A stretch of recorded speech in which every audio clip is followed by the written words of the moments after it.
A pretty new product, and we've eaten meatless before them, and we'll eat meatless without them. Well, Dina, I think about all the reporting you guys are doing at Business Week on the plant-based protein world. And I do wonder, is it a case that they just haven't figured it out? Like, as you say, 10 years is still kind of short, right, in terms of the food world. I mean, it's a company that you note in the story hasn't recorded profits since early 2020. What do food industry folks say? What does the analyst community, investor community say? Well, after Is it their time for them to pull the cord? well, The one of the plant-based cord? questions during earnings this week was maybe they needed to recalibrate their expectations, and maybe they're more of a $300 million business. Wow. And Ethan Brown, the That's CEO, niche. yeah, Ethan said absolutely not, and he pointed to like what's going on college campuses where young people want to eat less meat, and that's true. Young people do want to eat less meat, but what comes to mind constantly is the reference to these products as like a gateway drug to eating less meat. A lot of people try them. Okay, well, not my favorite, or maybe I like it, and now I'm open to more meatless options. And that's actually great for the planet, but for Beyond Meat, that's not so good. Just for some context to that comment, Dina, so back in 2019, the market cap was more than $14 billion, and now it's under $1 billion.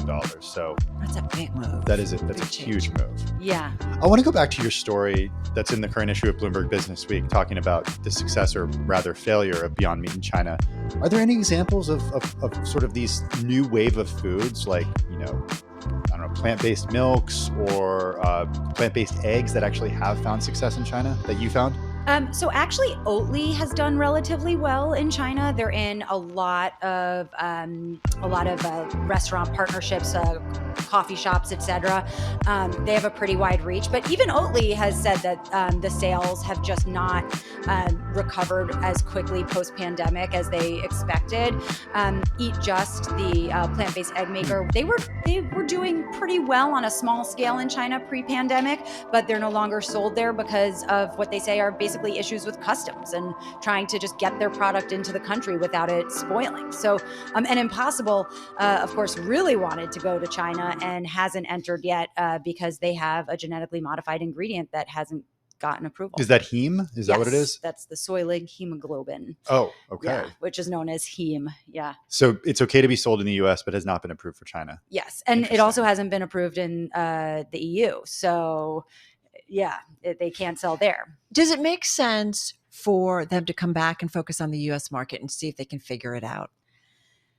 They've been trying to reduce their expenses and how much they're spending. And so I think that's a really good question. Why are you still spending so much money in China where you're just not gaining traction? Why don't you bring those resources home? And I wish they had commented for the story because I think that they should address that. They know how to reach you, I bet. Yeah.